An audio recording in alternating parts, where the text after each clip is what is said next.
एक चीज़ है नाश्ता, ब्रेकफास्ट। जी, हमारे भारत में नाश्ते की परंपरा तो शायद नहीं बिल्कुल रही। थी नहीं। हम तो 2 जून का खाना मिल जाए 2 वो जून बहुत का है। खाना। तो ये कैसे, कब, किस दौर में आया? देखिए, हर बार खाने के साथ ये होता है, कुछ एस्पिरेशनल फूड होता है, कुछ खाना खाने की आपकी इच्छा होती है। अब जैसे आपने कहा ना, चूल्हा जला एक बार, उसमें रोटी बनी, बासी बची, आपने खा के खेत पे काम करने चले गए, नाश्ता था ही नहीं। जब आपके पास कुछ साधन जुटे तो आपको लगा कि जो साधन संपन्न व्यक्ति है वो नाश्ता करता है, तो मैं भी कुछ नाश्ता कर सकता हूँ। तो आप सत्तू फाँकना बंद कर देंगे, फिर आप लिट्टी चोखे का कुछ कर लेंगे, आप मखनी बना लेंगे, या आप पहले मूढ़ी फाँकते थे, फिर आपने झाल मूढ़ी के संग आलू का एक चॉप डालना शुरू कर दिया, उसके ऊपर कुछ घुगनी डालनी शुरू कर दी। मगर जो नाश्ते का रिवाज है, अगर ये आप देखें तो ये अंग्रेज़ों के साथ एक खाना ऐसा बना कि बच्चे स्कूल जा रहे हैं, उनका टिफिन बॉक्स में कुछ डालना है, पतिदेव या पत्नी दफ्तर जा रही हैं, वो उस वक्त नाश्ता करके चलेंगी, और नाश्ता एक तरह से आपका ब्रंच हो जाएगा।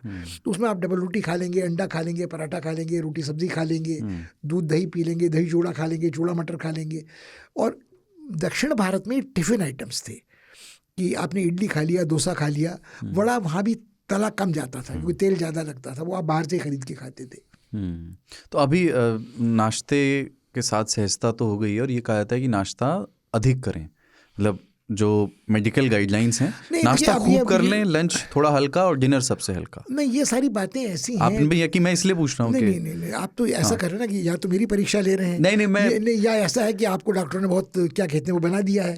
तो मुझे लगता है कि आप भरपेट ही तो घर से खा के चलेंगे ना, खेत पे काम करने जाएंगे तो भरपेट खा के जाएंगे ना, बासी रोटी भी भरपेट खा के जाएंगे, और पहाड़ों में भात दाल बनता था वो खा के आप जाएंगे, वो एक बार का आपका खाना था। लंच हल्का क्या करेंगे, कुछ होगा ही नहीं। शाम को जब आएंगे तो फिर आप रोटी दाल चावल जो भी बना हुआ, चावल तो पकता नहीं था, वो खा लेंगे। तो ये हमारे जीवन की दैनिक दिनचर्या का हिस्सा ही ये था कि हम 2 मील्स को स्प्रेड ही ऐसे करते थे कि एक सवेरे वाला खाना, जिसे आप ब्रेकफास्ट कह रहे हैं, नाश्ता, वो जलपान या नाश्ता मत कहिए, उसे आप कहिए ब्रेकफास्ट, अंग्रेजी का शब्द। रात भर के व्रत तोड़ रहे हैं, तोड़ने के बाद आपने बासी रोटी से तोड़ा, दाल चावल से छोड़ा, मुट्ठी भर लैया से झाल से मोड़ा, वो एक बात है। और उसको आप जितनी आपकी सामर्थ्य होगी उतना भरपेट खाकर चलेंगे। दोबारा खाना मिले कि ना मिले, कहाँ मिले, कैसे मिले, आप एक बार, लेकिन बड़े आसानी से आपने कहा ना कि ऐसा डॉक्टर बताते हैं, ऐसा रिसर्च बताता है, इसको हम मतलब अभी भी हम समझ नहीं पा रहे हैं। हाँ, है ना, वही कि एक टाइम था भारत में, कहा गया कि आप जो है नमक से अपने दांत साफ मत करो, कोलगेट से साफ करो, क्योंकि ये खुरदुरे जो चीज़ें होती हैं, कोयले वोयले, उससे साफ करते हो तो बहुत दिक्कत हो जाती है। बहुत दिनों के बाद उन्होंने ही कहा क्या आपके टूथपेस्ट में नमक है, और फिर हमको नमक वाला टूथपेस्ट वो बेचने लगे। ये सीरियल कंपनीज हैं अमेरिका में, बहुत पावरफुल हैं, कॉर्न के बिजनेस में है वो, केलॉग्स। तो इन लोगों ने सुबह जो है ना देखा कि इतना बड़ा देश है, सुबह सीरियल नहीं होता इनका।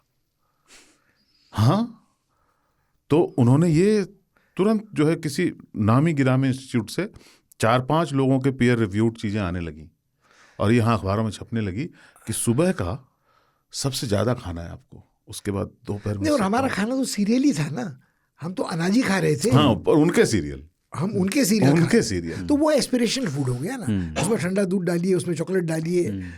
तो उन्होंने बचाया, तो बच्चे सुबह केलॉग्स, मिल्क और इत्यादि खाने लगे, और तरह तरह की चीज़ें उनके जो एम्पायर है उनका, मतलब ऐसे रिसर्च आते रहते हैं।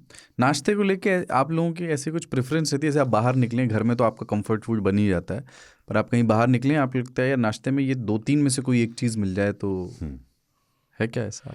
देखिए, मुझे लगता है कि अब एक तरह का पैन इंडियन नाश्ता तैयार हो गया है। कब किसी होटल में अगर आप रहे तो जो मिलता है, हाँ, उसमें तो पोहा होता है, उसमें पराठे होते हैं, इडली होती है, उसमें डोसा होता है, राई का डोसा भी होता है, और उसमें उपमा होती है, उसमें बड़े होते हैं, उसमें अंडा होता है, उसमें कोल्ड कट्स ऑफ मीट होते हैं, उसमें फल होता है। आप जो चाहे चुन लें। पाव भाजी भी मिलती है, बड़ा पाव भी मिलता है, साबूदाना खिचड़ी भी मिल जाती है। तो ये अब आप उससे बचेंगे कहाँ, आप कहीं भी जाइए। पहले मुझे बड़ा अच्छा लगता था, इंदौर गए तो सब पोहा बड़ा अच्छा मिलेगा, जलेबी डालिए उसके ऊपर से, या कचौरी के संग कुछ खाइए। मगर अब ये सारी चीज़ें इतना कमर्शियलाइज हो गई हैं कि अब विमान में उड़ रहे हैं तो आपको 5 मिनट में बनने वाला पोहा मिल जाएगा, 7 मिनट में बनने वाला रवा उपमा मिल जाएगी।